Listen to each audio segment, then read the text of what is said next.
Thank you. And there we go. Look at that. Michael Grant, good to see you, brother. Likewise, thank you. All right. Sorry, I've been eating, so I was on no video.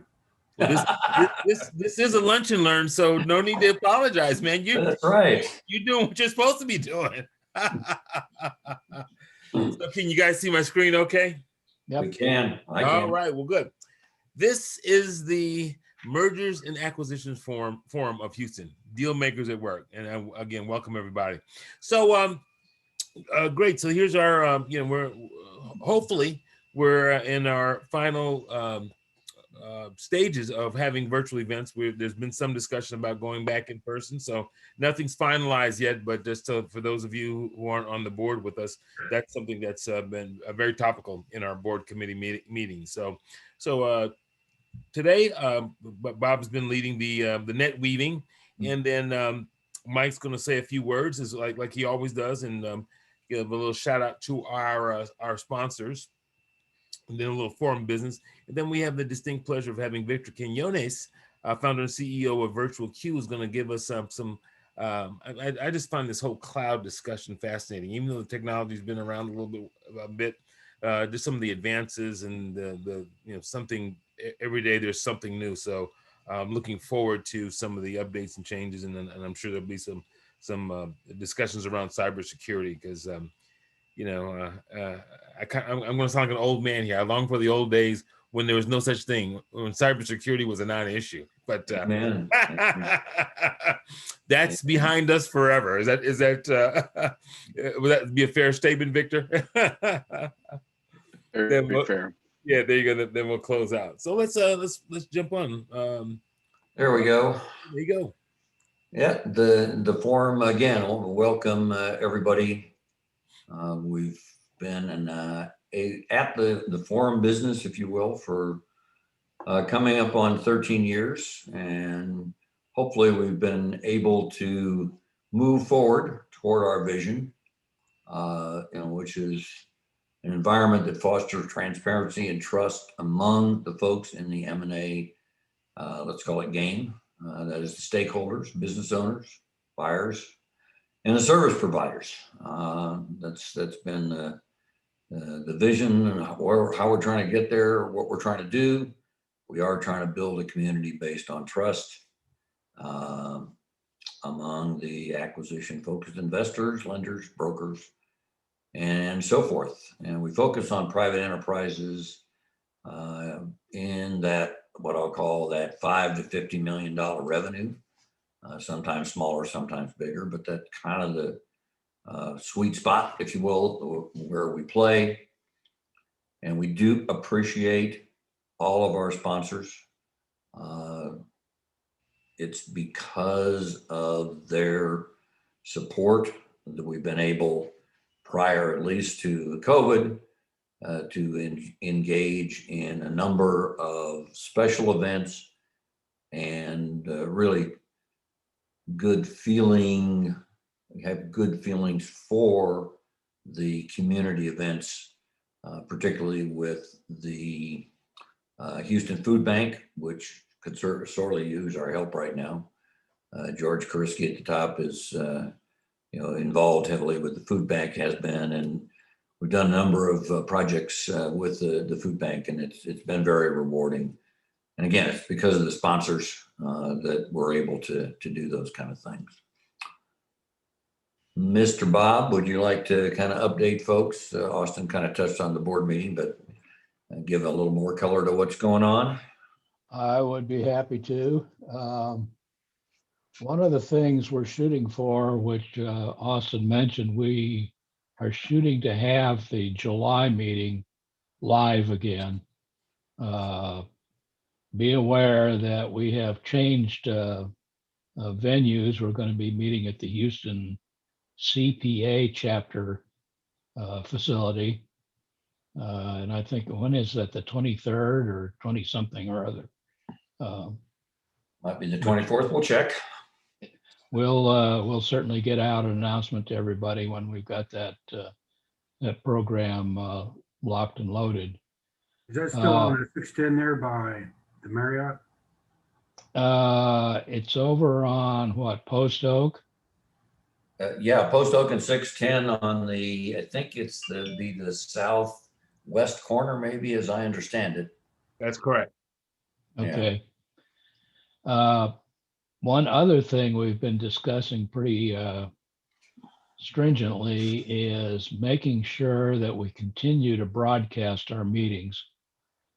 Even though they're live, we're going to try to live stream them.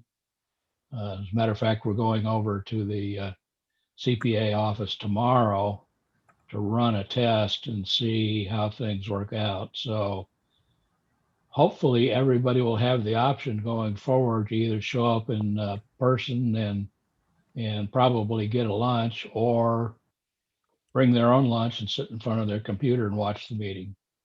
Or if you miss the whole thing, they'll be posted on our YouTube channel. So I don't want to hear any complaining about, oh, I didn't hear the last meeting, I don't know what happened, because you'll get no sympathy from me. So, Yeah, generally, you're such a sympathetic guy, Bob. Come on. well, you know, sometimes it doesn't pay. We all have. And I think that's about it as far as business goes. Okay. Okay. Austin, I don't know if Ray's on or George. Oh, there is one more thing. I'm sorry, Mike, I want to mention. Okay. We have been discussing adding a section to our website for recorded webinars and educational seminars that will fulfill our mission to provide education to our members. And we're going to draw from all sorts of sources, but especially from the expertise of our members. We've got a group of pretty bright and accomplished people that you know, if you want to put together a program to be included in the educational section going forward, please let me know. Give me an email. And that is it. Thanks. Anyone else for the good of the order from the board? Seeing none, I'm going to scroll up and we will, one of the key things that has kept me, I'll say, going, involved, engaged in the M&A forum over the last 13 years.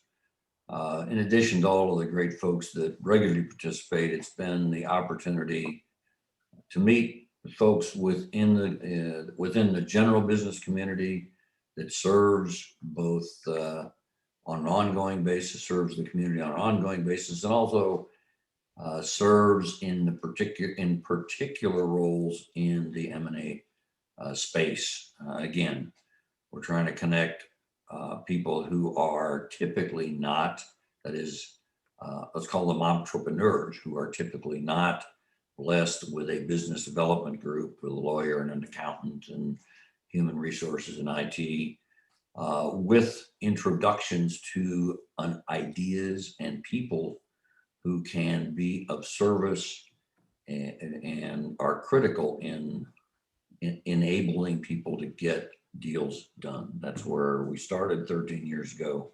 Still best days when we get one of our alumni coming back and saying, here's how I got this deal done. So today, as Austin mentioned, we are fortunate that we have Victor Quinones, who is the founder of Virtual Q, which is about IT as a service. I'm sure he will explain a little bit more and better than I can how Virtual Q does that. But his company has been recognized by both the Houston Business Journal and the Houston-Galveston Council as one of the best places to work over the past couple of years. So Victor has experience both in the IT world and honestly in what I'll call business founding, development, sales. So he brings an interesting perspective to the table after 32 years in the business, in various businesses, honestly. both in the technical side and on the sales side. He's a veteran of the University of Houston, got his credentials from Microsoft, VMware, and Cisco, and a member of the Dun & Bradstreet's advisory board. Victor, I really, really appreciate you taking the time today. And I guess you can grab the screen and we will take it off. Thank you. Okay, let me stop. Thank you. Okay. Thank you for having me. If you could go back to that picture real quick. I just want to tell you a quick story real quick, because this picture has a story behind it. Okay. There we go. That one? Yes, sir. Just zoom into it real quick. So this is my warrior pose here. I'm standing on the viewing deck of the World Trade Center, right when they called New York City a super spreader event. If you recall, this time about last year, that's when I'm taking this picture. That's my warrior pose, basically saying, you know, hey, we're all in this together. We're in this grind together, and we're just doing our parts to help each other out and lead the community. So with that being said, I'm going to lead into my PowerPoint here. Yep. I think you have to stop sharing and then I can share. Yeah. And then here we go. If I could get a little feedback, let me know if y'all can see my screen. Yeah, looks clear. Looks good. Okay, excellent. So first of all, thank you very much again for the intro and for having me on board. It's a great honor to be with you today. What I hope to cover today is basically, I'm going to try to remove some of the I guess you could say the confusions or myths about clouds and the merging of the clouds and which cloud is best and all that good stuff. Let me tell you a little bit about Virtual Queue. So Virtual Queue, as you mentioned, is IT as a service. We started off with a cloud desktop product, which is basically just a hosted desktop that runs from a data center on servers, and you can access it from any PC, any iPad, iPhone, any device connected to the internet, no matter where you are in the world. So the beauty of it is you can be agile, you can work from anywhere. I've tested it out from Dubai, I've tested it out from Cancun as late as this past Thanksgiving. And you know, it gives you flexibility and agility as a business owner and as individuals. So 12 years ago when we started this, we thought we were going to be bigger than AT&T one day, and we had big dreams for the business. And we were wondering what's happening. We're a little bit ahead of the times here, and we didn't see very much adoption. But fast forward 12 years, and here we are with COVID, and everybody needs a way to work remotely. 100% of our customers are working or were working from home the day after they started the lockdowns, and all they had to do really was log in. Our systems are designed to scale on the fly, and we've since expanded the infrastructure about 100x to support the additional load. So what we do is we partner with the best of the best in technology using best practices, enterprise grade hardware and software, and also security services, which I will cover here a little in the presentation. But that's just a brief overview of Virtual Queue here. So now let's dive into the cloud. First of all, let's talk about what is the cloud, right? So at the end of the day, the cloud is the network. It's always been there. The data centers have always been there. The phone lines have always been there. And we used to draw a little cloud in between two locations. We'd have central office, which could be the headquarters, and then you'd have a branch office, and then you draw a little cloud in between. So what they started figuring out about 2008 is that the cloud was a fantastic destination. Everybody figured out that's where all the good stuff was, right? All the server infrastructure, all the network infrastructure, that's where it was the fastest. So what we did was basically devised a way to change the destination for everybody to the cloud, and then make it like a thin client configuration. So you have your mainframe, and you remember the old green screens, right? So it's new economics. So instead of going out and buying a bunch of servers and hardware and all that good stuff, you're basically just shifting the cost from CapEx to OpEx. This is good for a startup or even a merger where you don't want to spend a bunch of money on hardware. You can throw it into marketing or sales efforts to get your product out there in the marketplace. There's less management. You don't have to worry about the hardware. You don't have to worry about the software. Everything's automatically updated and patched up and ready for you. And then of course, productivity, you can work from the beach. You can work from anywhere when you're ready to work. You don't have to go and boot up a device or worry about a bunch of logins or connections, or even coming into an office to get to work. So the cloud at the end of the day is just the hardware that is the network, the software, and everything involved, all the services involved to make that work. So let's talk about real quick about the economics of the cloud. So if you recall, not even 10 years ago, you had this thing called a refresh cycle, right? For all your server infrastructure, you may have had a big data center to contend with, or if you're working on a merger, you may have had to merge several data centers together. None of the systems talk to each other. And, it was very difficult to integrate. You had some people with Dell, some people with Lenovo, some people with HP. Now they've got standards that make those guys talk to each other, but the individual applications were never designed to talk to each other. So what the cloud does, it gives you this happy medium to kind of put everything together. So you could have a cloud in between two organizations and merge everything into that. So what's good about that is you don't have to stand up a whole nother data center. You could just you pay for what you use. So the best thing about it is you don't have to pay Microsoft 3 years worth of licenses for your projected usage. You can now pay per user per month for what you actually use. So that being said, there's a lot of complexity with the different clouds out there. So one of the big things that I'm going to focus on today is cybersecurity. So cybersecurity is basically everything from your iPhone up into the cloud,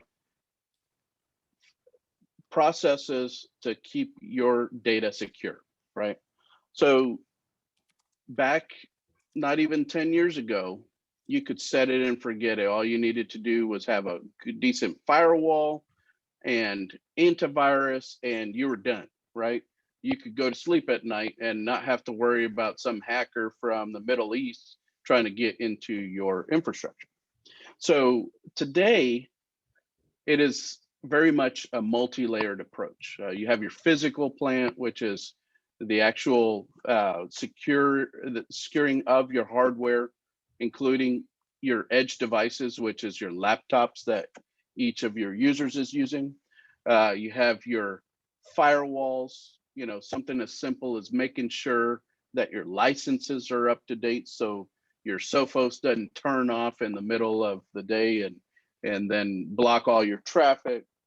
Then you have virtual infrastructure that needs to be locked down, similar to your physical plant. So you wouldn't go and leave the door open to your server room on a daily basis. So why would you leave ports open on your firewall at your Amazon AWS cloud, right?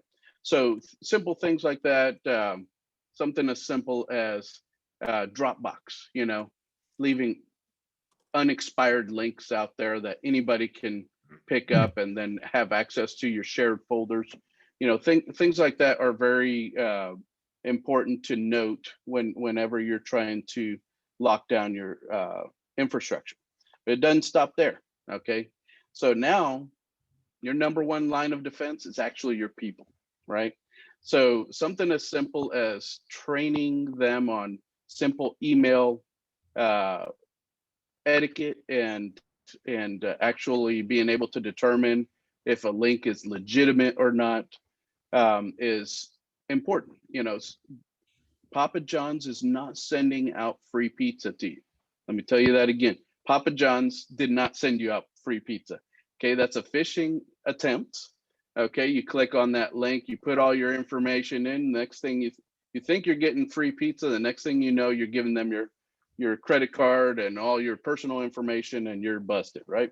So those type of phishing attacks are a part of the education system that we use. We use a system called Know Before, and we send out fictitious emails to our user base and to our customers, basically just testing them. Hey, how good are they at determining whether an email is legitimate or not?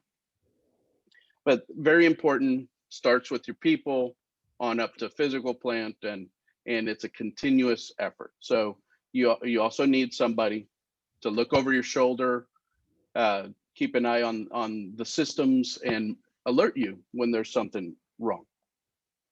You do not want to get into an event where you're doing a rapid response at 2 o'clock in the morning on a Friday. That is not fun. It'll last you about 4 weeks to 4 months. And if you can recover your data, it will be very painful, very costly. Okay. So if you get to the event where you have to call somebody to do a rapid response, you've failed on your basic security efforts. Okay, so it's best to be proactive. It's much less expensive, and you can preserve your business. So that being said, to protect yourself from ransomware, I'm going to give you a trade secret here. Get a good backup every night. Do not back up to a USB drive or a hard drive that's connected to your PC. Back up to a cloud backup that is not on your domain, that you do not use the same credentials for. Okay, that is the first thing ransomware attacks go for, is your backup. But your ability to recover from a ransomware attack is only as good as your last backup. Okay, so that's a not so secret. All right, merging the clouds. So like I said, everybody's got different hardware, different applications you got to deal with. Okay, so what you need to do first is you got to know what you have. Okay, preferably before you sign the closing documents and get funded. Okay, have your guys do some due diligence. All right, your IT folks. Okay, some smart guys, just have them come in, do a basic assessment, do a vulnerability assessment. If you want to go deeper, do a penetration testing, security assessment, so you know what you're in for. Okay, part of the due diligence is finding out what is the investment cost and what is the synergy cost, right? So you don't want to get into a scenario where you're thinking, oh man, we're going to make a ton of profit on this merger or acquisition, and then you have to spend 10 to 20 million dollars to fix the problems, right? Or you want to know what the integration cost is, right? So if you're an SAP shop and you're taking over a Microsoft shop, you're going to be investing millions of dollars to get those two systems to talk to one another. Okay, so simple items like that are just, for IT folks like me, we take it for granted. We're like, oh man, that's a no-brainer. But most business folks, they don't even have that on their radar. What they're trying to look at is the P&L and the cash flow and the financials, and trying to determine, okay, how much gold is in this, right? And then they don't take into count what the actual cost of integration and synergizing will be. Okay, so that's just simple items, right? Applications talking to one another. Okay, here's another thing. AWS doesn't like Azure. Okay, it doesn't like Oracle. Okay, they don't like anybody. They like to pigeonhole you in their cloud, right? So look for scenarios where you're not in a vendor locked scenario. Okay, another challenge with AWS, Azure, and Oracle is they're all usage based, so they're metered. So even though you may have an average cost of your cloud on the P&L, that can spike, especially if there's a nice viral cat video that just happens to be on the website and so everybody in the world decides to click on it. Okay, so AWS will take your money first and then ask questions later. And oh, by the way, they won't refund you for that cat video. So that actually happened to a client of ours. So, in case you want any war stories, I'm always good for war stories and beer. So I'll be happy to share some of those with you. But just look at the clouds that you're merging together.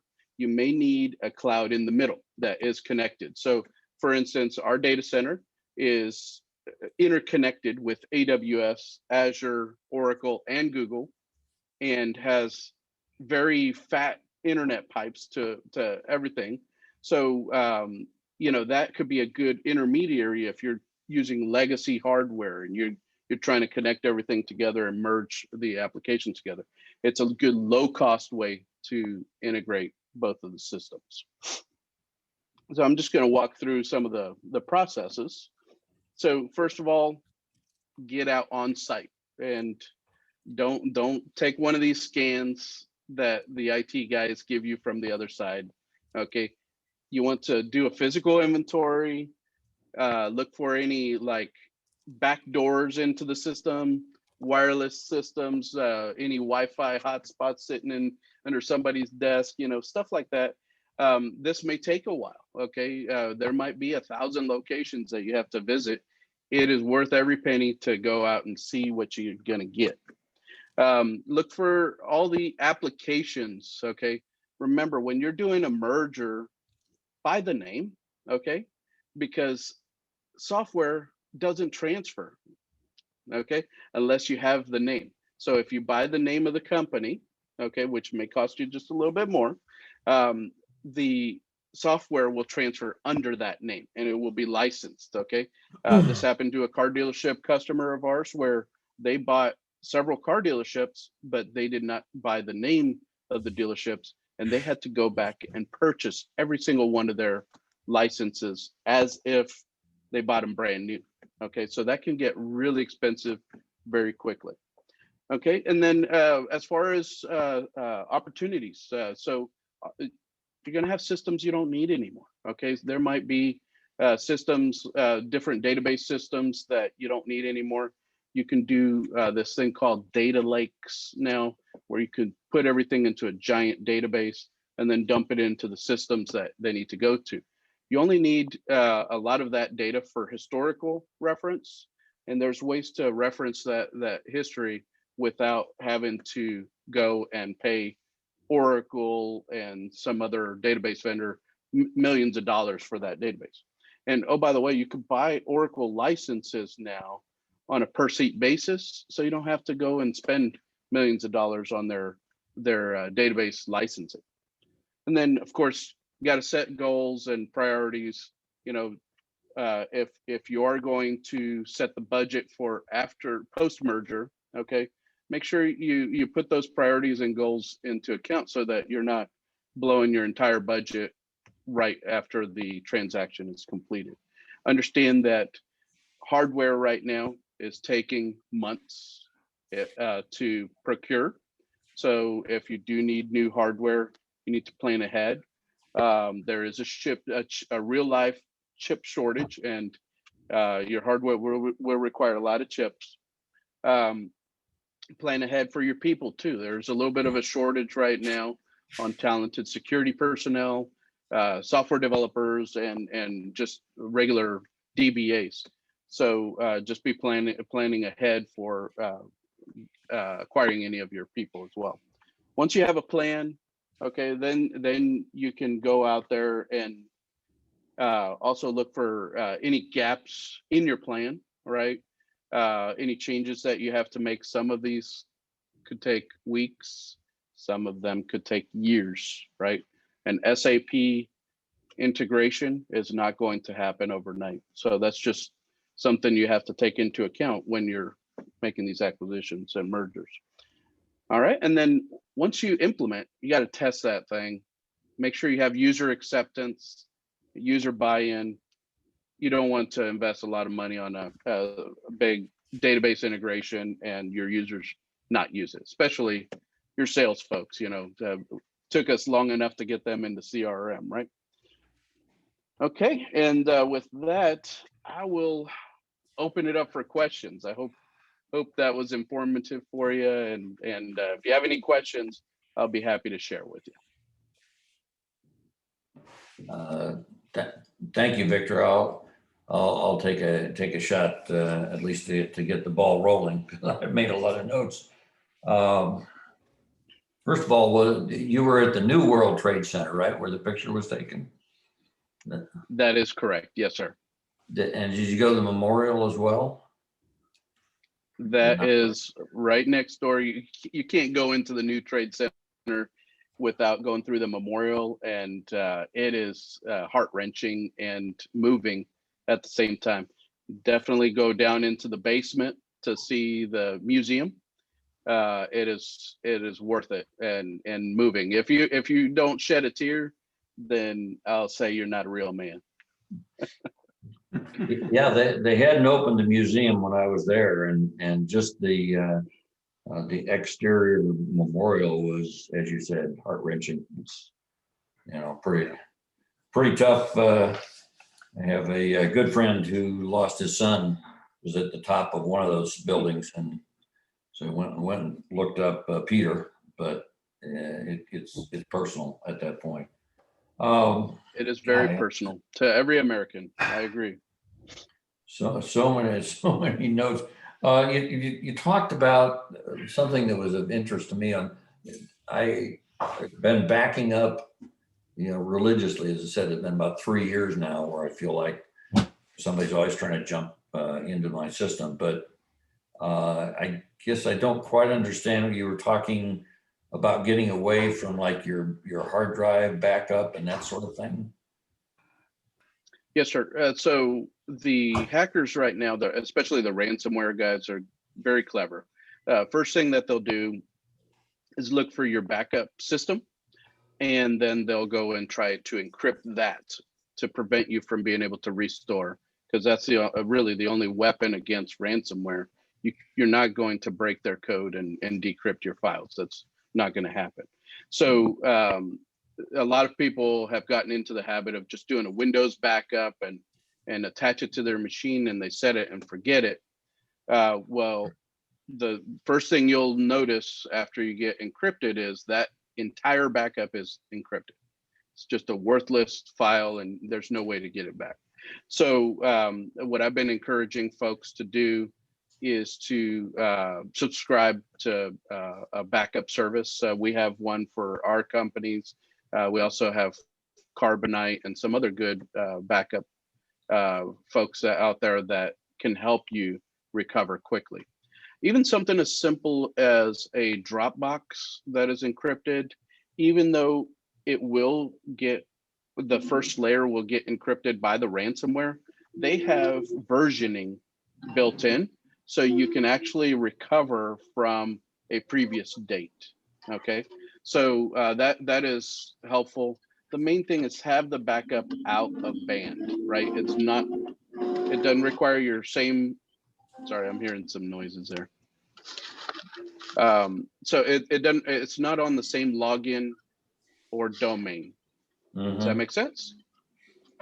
Okay, yeah. Because I do use Dropbox as well, so, okay. And again, that wasn't a personal question. I know you talked about leaving doors open, and I have seen that in a number of places that I've been. where people just walk away. They don't sign out. They don't get off the internet. They just walk away Right. at the end of the day.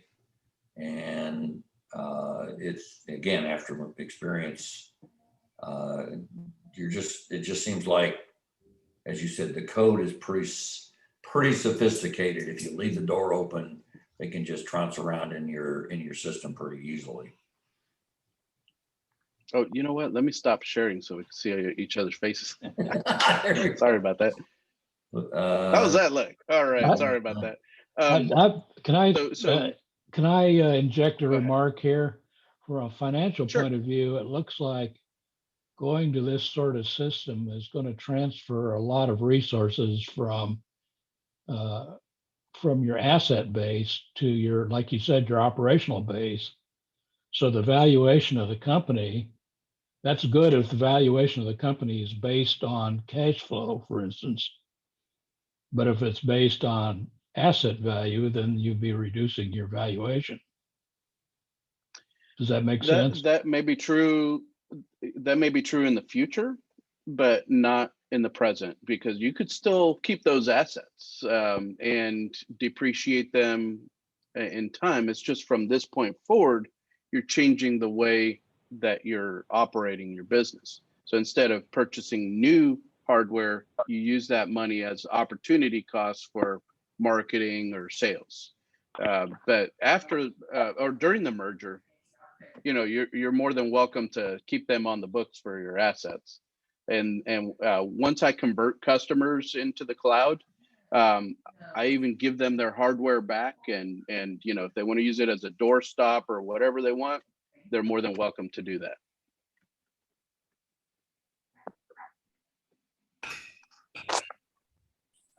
Interesting observation. That's an interesting observation. I worked with a residential builder several years ago who had been taken over, and I was in their office. They had a bunch of PCs still in crates stacked up against the wall. And I said, well, what's with all that? And he said, well, they want us to go to these PCs so it would be compatible with what they've got, but we don't want to do it. So they were effectively using them as doorstops, as you said. Yeah, I don't recommend using brand new hardware as a doorstop, but any hardware that you've got sunk cost in. I mean, some of these mainframes and big storage systems, they are very costly. So you can utilize them for replication, temporary storage, and all that good stuff as well. So there are actual IT uses for them as well, but definitely don't recommend wasting your buyer's money. Are you seeing, as you're moving forward, again, thinking about from the merger perspective, are you seeing more and more individual businesses, even the private kind of, let's call them 25 to $50 million businesses, moving to the cloud as opposed to General Motors or somebody? And so that this is going to be an increasingly important element of due diligence that you talked about a little earlier. Yes, sir. Especially during COVID, the importance of the cloud has really solidified itself as a mainstay in every organization throughout the world right now. Those who were already in the cloud had a very easy time transitioning their workers to home, and to, you know, they even have the capabilities to work from other countries. So if you were in the cloud already, you had a very easy time transitioning.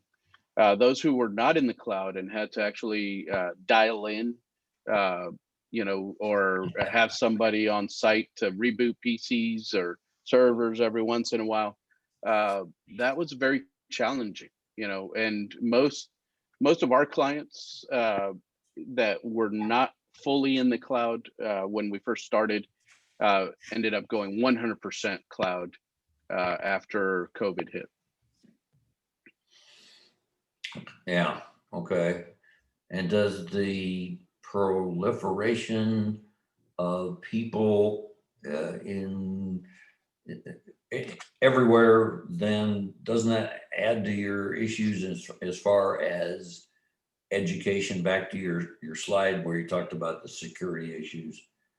It seems like education has got to be something that you can provide remotely and help people, because my God, you got, again, people that were all in the office and now all of a sudden they're everywhere. Yes, sir. Education is very important. Communication is very important. Something as simple as putting a password on your Zoom is, we found that out day one. You don't want hackers dialing in. I ask my folks to turn on their camera every once in a while, not only for, to have that camaraderie and collaboration, but also for security reasons. I want to make sure that that they are who they say they are. So just having that simple visual helps.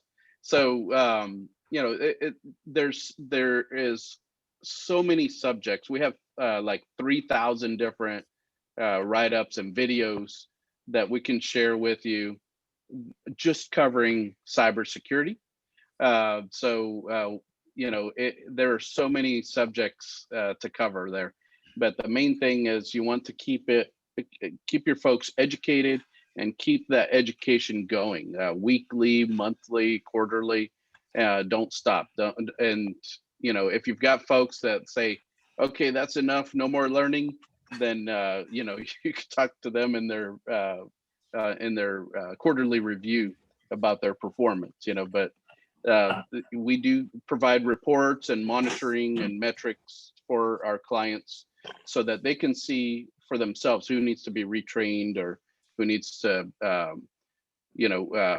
have any type of disciplinary action that needs to occur. But mainly it's just you train them, they'll get it eventually, and then they'll share that training with their colleagues and with their community. And that's really where the benefit of training comes into play, is when they start sharing that with their friends and their neighbors, because then you don't have to worry about them becoming a security risk with that cat video that they sent you.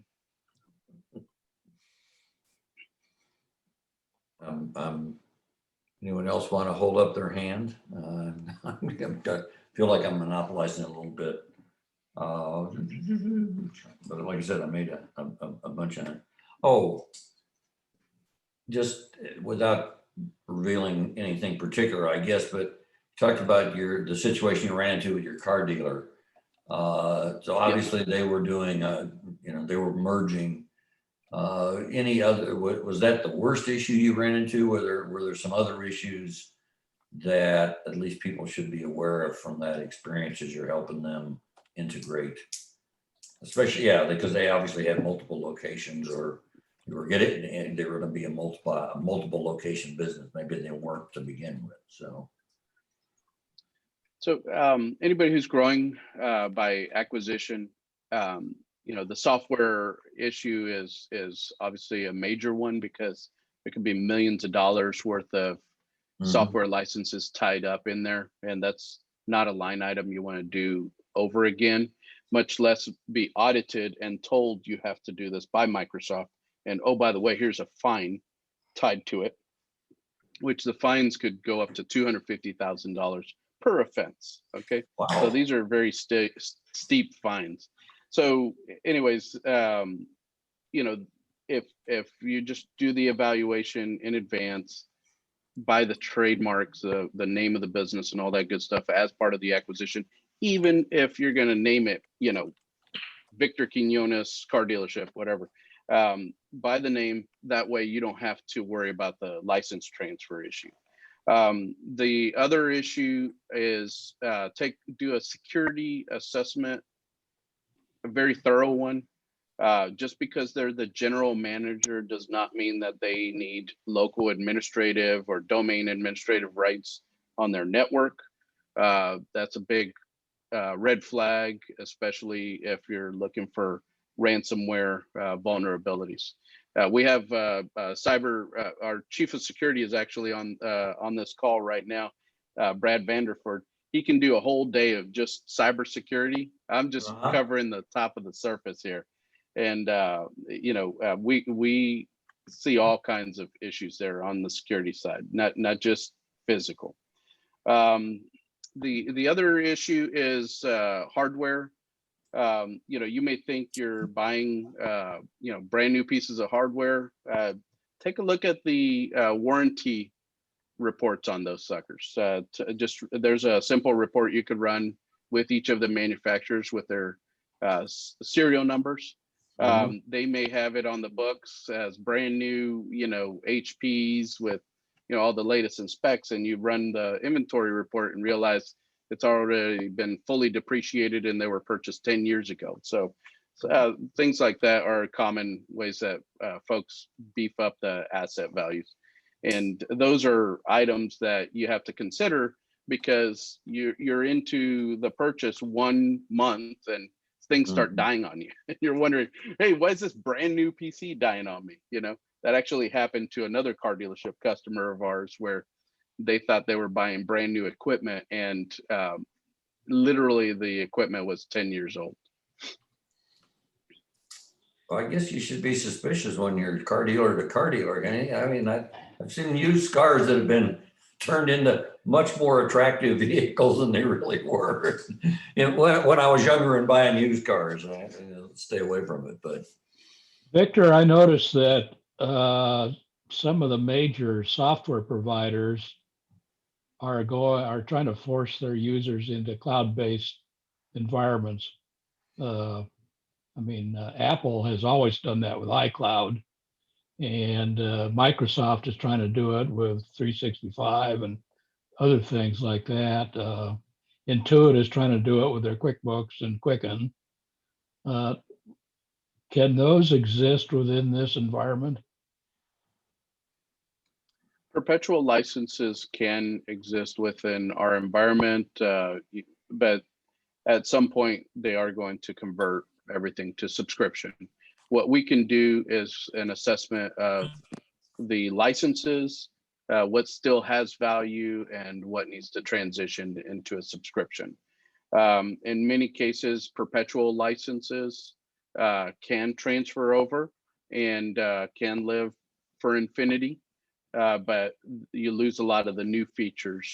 So Adobe's a good example of that, where all their perpetual licenses are still available today, but you don't get any of the new bells and whistles attached to them. Mm-hmm. Well, and you run some, at least security risk if you don't keep up the versions, do you not, in some of these software? So if you're relying on a perpetual license as opposed to the service, and you either forget or at least at some points, I think some of the guys have gotten to this, we're not supporting that version anymore. And so, right.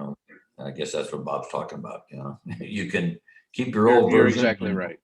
Okay. Yeah. So most software vendors do provide patches as a courtesy. But they're not required to. Microsoft is a good example.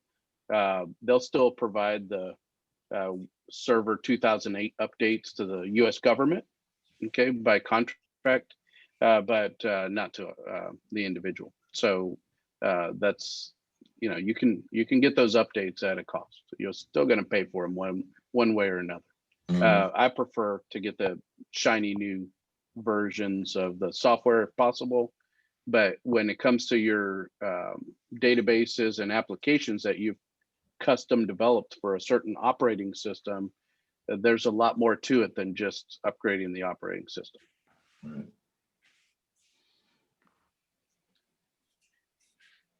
These are all very good questions. Thank you. Well, I guess I got one more that I would finish up on. Are you seeing the how is the what I'll call penetration? I guess moving, and I'm talking about cloud, moving kind of down the food chain with again, from the $100 million, $100 billion business, again, down the food chain. A lot of times small businesses are obviously very cost conscious.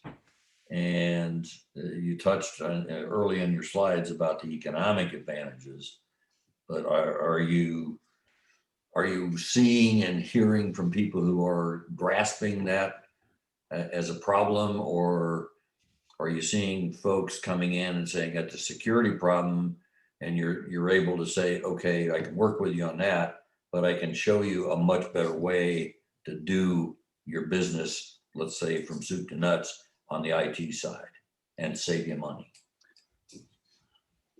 Excellent question. I'm very sensitive to small business owners in particular because I am a small business owner. So I feel their pain. You know, every little penny counts, right? Especially today with all the additional pressures that we have. So I try to work with our clients. We know where we got to get them. So we're trying to get them to an enterprise level, hardware practices, business practices, security practices, everything. There's a path to success and there's cost in between. What we try to do is just spread that cost as long as we can afford as ourselves for the business owners to be able to support the additional costs. Back, 5 years ago, the resistance was, no, we're not going to spend that money. We just don't have it in the budget, and we're not going to put it in the budget. That goes right into my bottom line, right? Now there's a little more squealing, but they spend the money. It's as an IT professional, I can't provide the same level of services for that old cost that we used to. It's a 24-hour-a-day operation. There's eyes on the glass, looking over your network, looking over your security issues, all that good stuff. And that costs money, and those licenses that we have to update for your firewall, for your antivirus, all the PCI testing, all that good stuff, that costs money.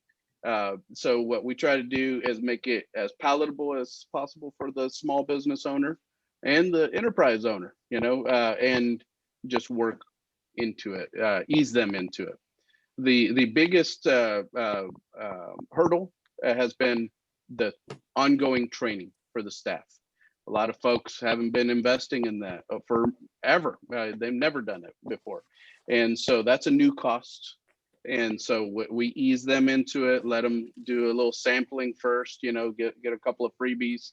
And then once they realize the value and realize how much it could save them on a potential breach or security issue, then they are on board 100%. Zeke, did you have a question? Yeah, I do. I think just to say, first of all, Victor, thank you. I think you've covered cybersecurity issues, certainly cloud issues, and software API integration. I have an off-the-wall question for you. I do not own a Tesla. The Teslas run on software. And software, I do know that you've got to buy the latest software from them to keep your car moving. My question is about security on a Tesla, or any, for that matter, electronic vehicle that runs on software. From a even small business owner, have you all looked into that at all? Yes, we have looked into it. We're subscribed to all the FBA and the CISA notifications, and those come directly from the manufacturer. So we'll do another presentation on just cybersecurity. One of the items we'll cover is Internet of Things, which your vehicle is attached to 100% to the internet.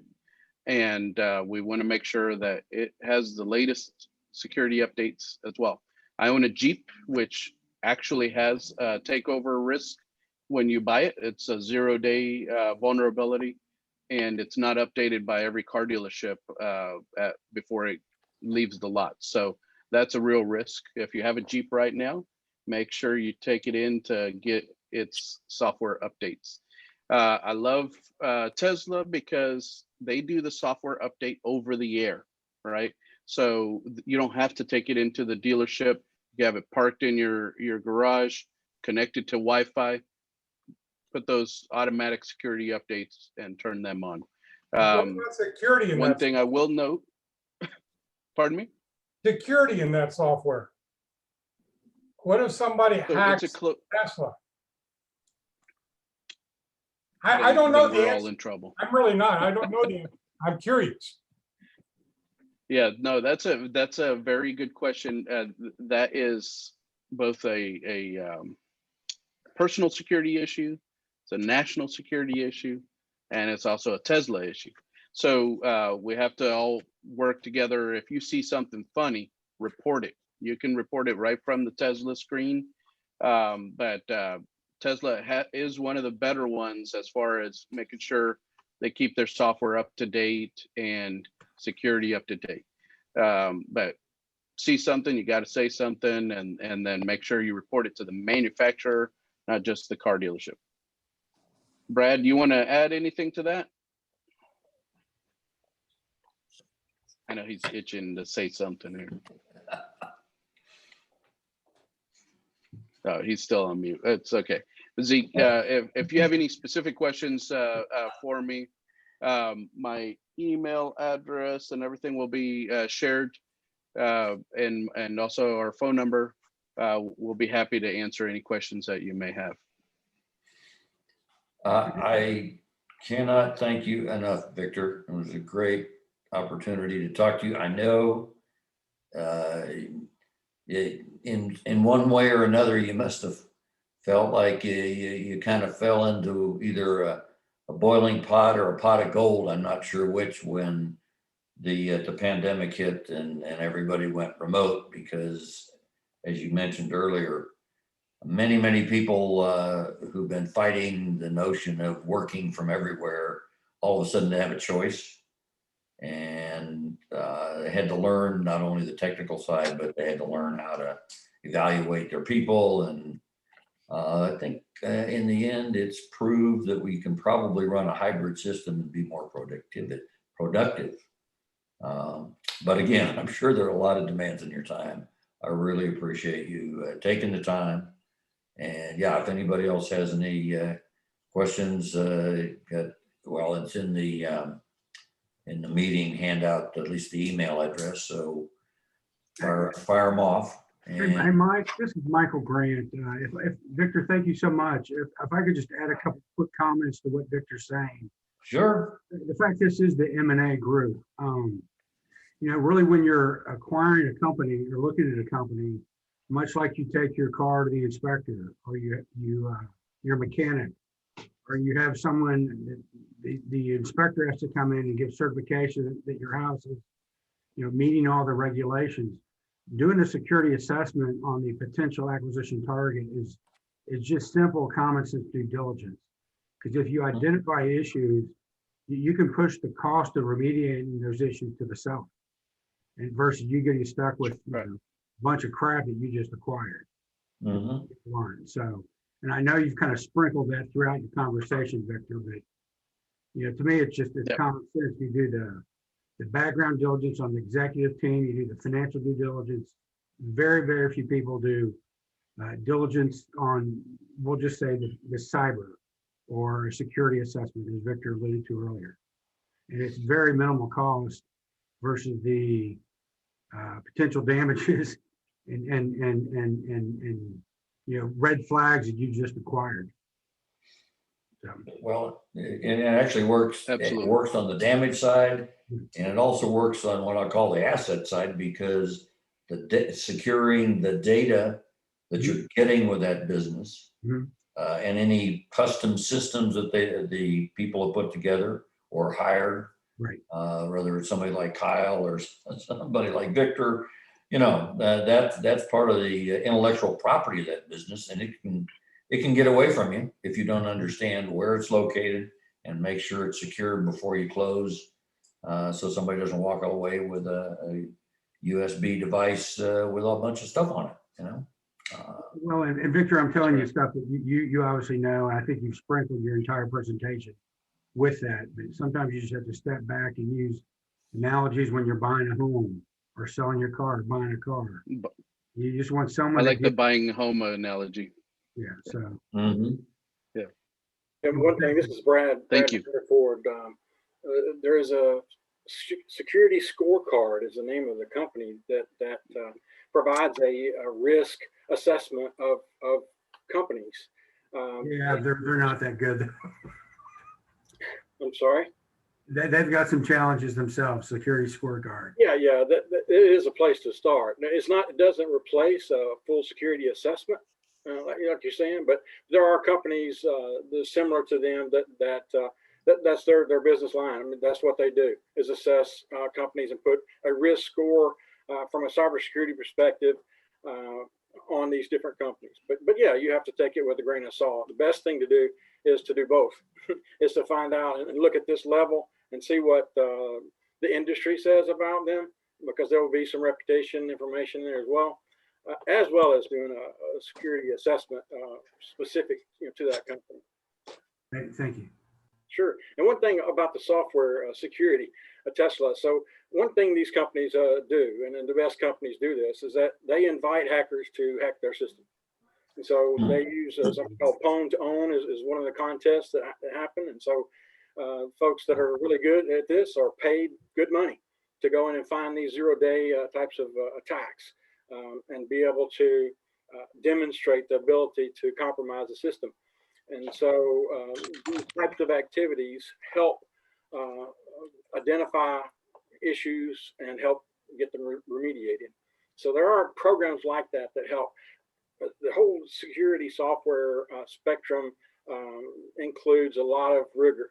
So it's everything from testing the apps, dynamic scanning. There's scanning that's done as it's running in memory. So there's quite a few tools that are used in the software development process that help them identify some of these things. But at the end of the day, you have to test it and have people hack against it and make an environment so that you can identify these things and fix them.